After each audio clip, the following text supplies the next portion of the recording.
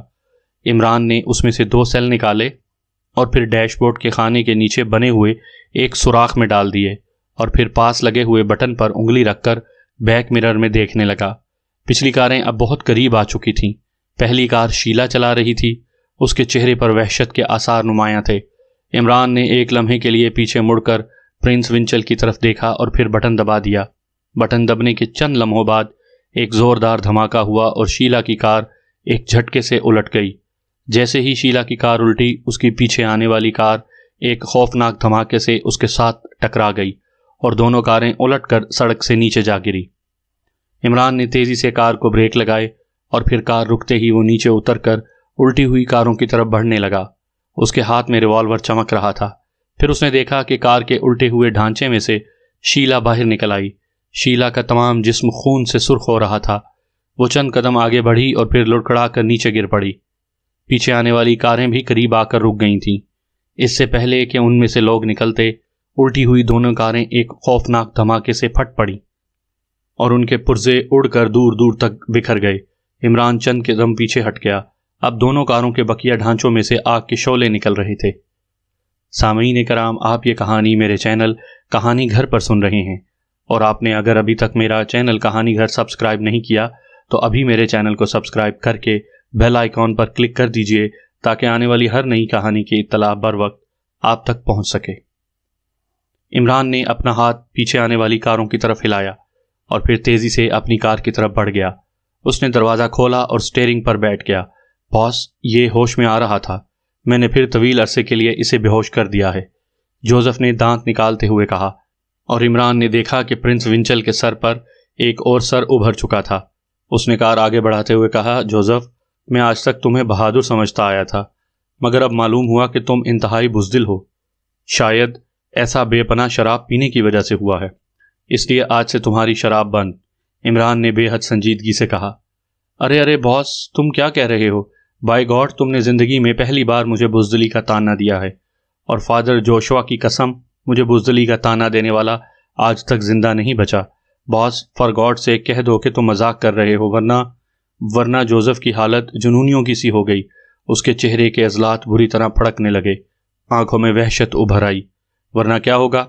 عمران نے اسی طرح سنجیدگی سے پوچھا اور کار کی سپیڈ کچھ اور بڑھا دی۔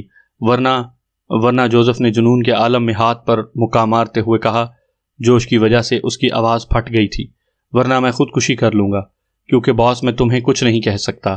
کاش تمہاری بجائے کسی اور نے یہ بات کہی ہوتی تو اب تک میں اس کی گردن توڑ کر اسے بتلا چکا ہوتا کہ آیا میں بزدل ہوں یا بہادر۔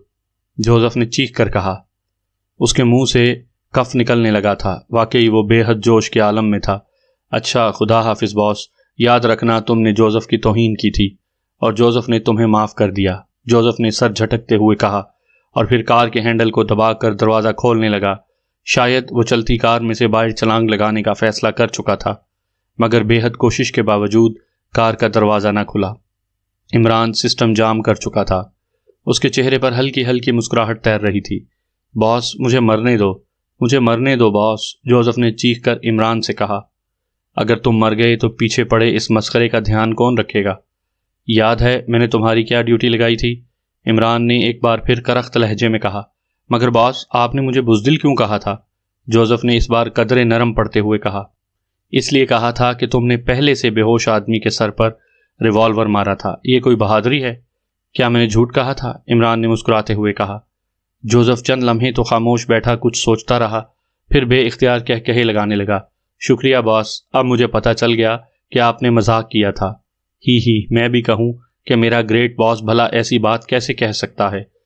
باس، فار گاڈ سیک تم اپنی آخری شرط ہٹا لو، ورنہ میں یقیناً مر جاؤں گا، جوزف نے اس بار گھگھیائے ہوئے لہجے میں کہا۔ جوش ختم ہونے کے بعد اسے یاد آ گیا تھا کہ عمران نے اس کی شراب بند کر دی تھی۔ تم تو خودکشی کر رہے تھے، عمران نے دوبارہ سنجیدگی سے کہا۔ ارے نہیں باس، تمہاری بات سن کر میں پاگل ہو گیا تھا، ورنہ تمہیں زندہ چھوڑ کر میں خودکشی کر سکتا ہوں، جوزف نے اپنی طرف سے مسکراتے ہوئے کہا۔ کیا مطلب؟ کیا تم پہلے مجھے مارو گے پھر خودکشی کرو گے؟ اس کا مطلب یہ ہوا کہ جب بھی تمہارا خودکشی کا موڈ بنا تم مجھے قتل کر دو گے۔ باپ رے باپ، مجھے تو ابھی سے خوف محسوس ہونے لگا ہے، عمران نے خوف زدہ لہجہ بناتے ہوئے کہا۔ نہیں باس، ایسے کیسے ہو سکتا ہے؟ شاید میرا دماغ خراب ہو چکا ہے باس، ایک بوتل پی لوں؟ کافی دیر ہو گئی ہے، جوزف نے جیب سے چھوٹی سی بوتل نکالتے ہوئے کہا۔ پی لو، عمران نے مسکراتے ہوئے کہا، اور جوزف نے دانت نکالتے ہوئے بوتل منہ سے لگا لی۔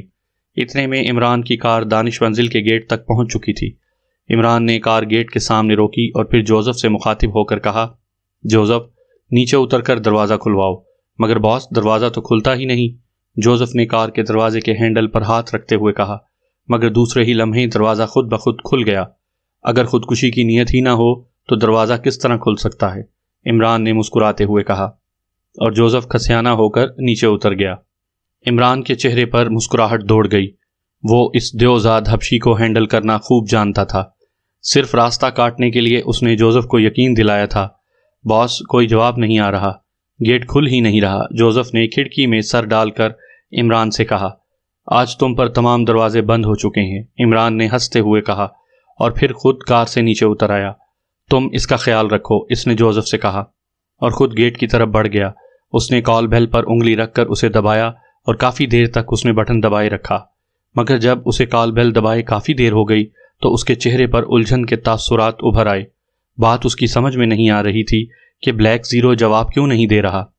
وہ پیچھے ہٹا، اس نے ایک نظر ادھر ادھر دیکھا اور دوسرے لمحے وہ بندروں کی طرح دروازے پر ابھری ہوئی کیلوں کے سہارے گیٹ پر چڑھتا چلا گیا۔ اس نے گیٹ کو کراس کرنے میں چند منٹ سے زیادہ نہیں لگائے۔ اوپر پہنچتے ہی وہ اندر کود گیا اور چند لمحوں بعد گیٹ اندر سے کھل گیا۔ جوزف، تم کار کو لے کر اندر آؤ، عمران نے جوزف سے کہا، اور خود تیز تیز قدم اٹھاتا عمران عمارت کی طرف بڑھتا چلا گیا۔ اس کا ہاتھ جیب کے اندر موجود ریوالور کے دستے پر مضبوطی سے جمع ہوا تھا اور وہ بے حد چوکنے انداز میں آگے بڑھ رہا تھا۔ اس کے چہرے پر بے پناہ سنجیدگی تھی اور آنکھوں میں شدید تعجب کے آثار نمایاں تھے۔ جلد ہی وہ برآمدے تک پہنچ گیا۔ پھر اس نے وہاں پر کاسمک ریز کے اثرات محسوس کیے۔ اتنے میں جوزف کار لے کر برآمدے کے پاس پہنچ چکا تھا۔ اسے مخصوص کمرے میں ڈال دوں؟ جوزف نے عمران سے پوچھا۔ ہاں، اسے اٹھا کر لے آؤ، عمران نے جواب دیا، اور جوزف نے بے ہوش پرنس ونچل کو کاندھے پر لاد دیا اور عمران کے پیچھے چلتا ہوا مخصوص کمرے کی طرف بڑھنے لگا۔ عمران نے مخصوص کمرے کے ہینڈل کو دبایا اور پھر جیسے ہی اس نے دروازہ کھولا وہ اچھل کر پیچھے ہٹ گیا۔ کمرہ اندر سے بالکل تباہ ہو چکا تھا اور پھر عمران کو دروازے کے قریب ہی ملبے کے نیچے دبا ہوا بلیک زیرو نظر آ گیا۔ اس کے علاوہ کمرے میں انسانی جسم کے بے شمار ٹکڑے ادھر ادھر بکھرے پڑے تھے۔ عمران چند لمحے یہ سب کچھ حیرت سے دیکھتا رہا۔ یہ کیا ہوا باس؟ یہ طاہر صاحب، جوزف نے جو اس دوران اندر آ چکا تھا حیرت بھرے لہجے میں کہا۔ اس کو دوسرے کمرے میں بند کر کے واپس آؤ، عمران نے انتہائی کرخت لہجے میں جوزف کو حکم دیا، اور جوزف تیزی سے باہر نکل گیا۔ عمران بلیک زیرو کی طرف لپکا، اس نے دونوں ہاتھوں سے بجلی کی سی تیزی سے ملبہ ہٹایا اور پھر اوندھے منہ پڑے بلیک زیرو کو سیدھا کیا۔ بلیک زیرو باقاعدہ نقاب میں تھا۔ عمران نے اس کا نقاب ہٹا دیا اور پھر اس کی نبض دیکھنے لگا۔ دوسرے لمحے اس نے اطمینان کا سانس لیا۔ بلیک زیرو صرف بے ہوش تھا۔ اتنے میں جوزف واپس آ چکا تھا۔ جوزف، گیٹ کی نگرانی کرو، کسی ممبر کو اندر نہ آنے دو، اور دیکھو کہ بے ہوش آدمی نکل نہ پائے۔ میں طاہر کو ہوش میں لاتا ہوں۔ کوئی خطرے والی بات تو نہیں؟ میرا مطلب ہے طاہر صاحب ٹھیک تو ہیں؟ جوزف نے بوکھلائے ہوئے لہجے میں کہا۔ ہاں بالکل ٹھیک ہیں، عمران نے کہا، اور پھر طاہر کو اٹھا کر اس نے کاندھے پر ڈالا اور تیز تیز قدم اٹھاتا آپریشن روم کی طرف بڑھتا چلا گیا۔ آپریشن روم کا دروازہ کھول کر وہ اندر داخل ہوا اور پھر آپریشن روم کی سائیڈ میں موجود ریسٹ روم کے اندر موجود بیڈ پر بلیک زیرو کو لٹا دیا۔ الماری کھول کر اس نے ایک انجیکشن تیار کیا اور بلیک زیرو کو انجیکشن لگا دیا۔ سرنج وغیرہ دوبارہ الماری میں رکھ کر وہ بلیک زیرو کے قریب آیا اور اس کی نبض دیکھنے لگا۔ چند لمحوں بعد اس کے چہرے پر مسکراہٹ آ گئی اور اس نے بلیک زیرو کا بازو چھوڑ دیا۔ تقریباً 5 منٹ بعد بلیک زیرو نے آنکھیں کھول دیں۔ ہوش میں آ کر جب اس نے عمران کو دیکھا تو اٹھنے کی کوشش کی۔ لیٹے رہو اور مجھے تفصیل بتاؤ کہ یہ سب کچھ کیسے ہوا، عمران نے اس کے قریب کرسی پر بیٹھتے ہوئے کہا، اور بلیک زیرو نے مدھم لہجے میں شروع سے آخر تک تمام تفصیل بتا دی۔ تو اس کا مطلب ہے کہ مجرم اپنی طرف سے تمہیں ہلاک کر چکے ہیں، کیونکہ اگر درمیان میں ٹھوس شیشے کی دیوار نہ ہوتی تو یقیناً حملہ آور کے جسم میں موجود بم اس وقت پھٹتا جب وہ تم سے لپٹ چکا ہوتا۔ عمران نے کہا، ہاں معلوم تو ایسا ہی ہوتا ہے، ویسے یہ مجرموں کا انتہائی خوفناک ترین حربہ ہے، میں تصور بھی نہیں کر سکتا تھا کہ وہ اپنے آدمیوں کے جسم میں وائرلیس بم بھی سیٹ کر سکتے ہیں۔ بلیک زیرو نے جھرجھری لیتے ہوئے کہا، بڑی بڑی تنظیمیں کسی بڑے مقصد کے لیے اپنے معمولی کارکنوں کی قربانی سے بھی دریغ نہیں کرتیں۔ بہرحال خدا کا شکر ہے کہ میں بروقت پہنچ گیا، ورنہ اگر مجھے 2-3 گھنٹے اور دیر ہو جاتی تو تم اپنی جان سے ہاتھ دھو بیٹھتے، عمران نے سنجیدہ لہجے میں کہا۔ بلیک زیرو خاموش رہا، البتہ اس کے چہرے سے ممنونیت کے آثار نمایاں تھے۔ اچانک بیٹھے بیٹھے عمران چونک پڑا۔ طاہر، تم نے 2 ریوالوروں کا ذکر کیا تھا جو تم نے مجرموں سے حاصل کیے تھے، وہ کہاں ہیں؟ عمران نے بلیک زیرو سے پوچھا۔ وہ آپریشن روم کی 2 نمبر الماری میں پڑے ہیں، بلیک زیرو نے جواب دیا، اور پھر کوشش کر کے اٹھ کر بیٹھ گیا۔ اب اس کی طبیعت خاصی بحال ہو چکی تھی۔ عمران اٹھ کر آپریشن روم کی طرف بڑھ گیا۔ اس نے خفیہ الماری کھول کر 2 ریوالور اٹھائے اور انہیں معنی خیز نظروں سے دیکھنے لگا، اور پھر وہ انہیں لیے ہوئے لیبارٹری روم کی طرف بڑھ گیا۔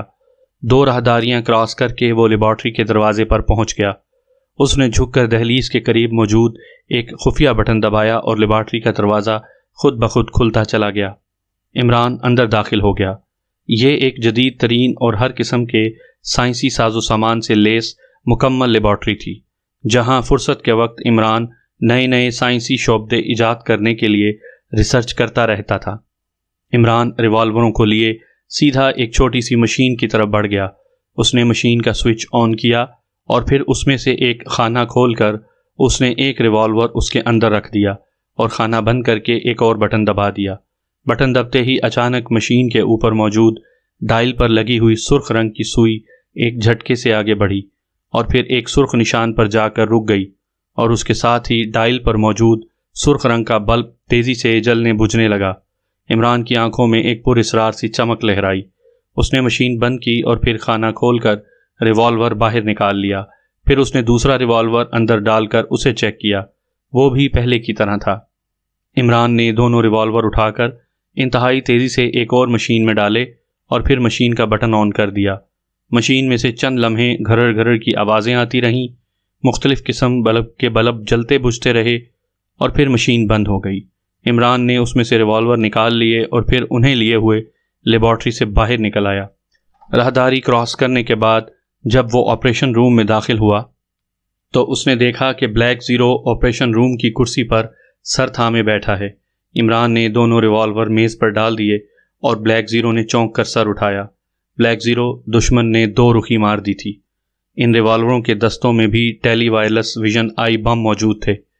جب تک وہ چاہتا ان کی مدد سے ہماری گفتگو سنتا رہتا اور جب چاہتا ان کی مدد سے آپریشن روم تباہ کر دیتا۔ عمران نے کرسی پر بیٹھتے ہوئے کہا، اوہ، یہ مجرم تو انتہائی خطرناک ثابت ہو رہا ہے۔ اس کا مطلب ہے دانش منزل اس کی نظروں میں آ چکی ہے، بلیک زیرو نے تشویش آمیز لہجے میں کہا۔ ہاں یقیناً۔ اچھا تم ایسا کرو، دانش منزل کا بیرونی منظر تبدیل کر دو، میں ذرا پرنس ونچل سے 2 باتیں کر لوں، عمران نے کرسی سے اٹھتے ہوئے کہا، پھر باہر جاتے جاتے رک گیا۔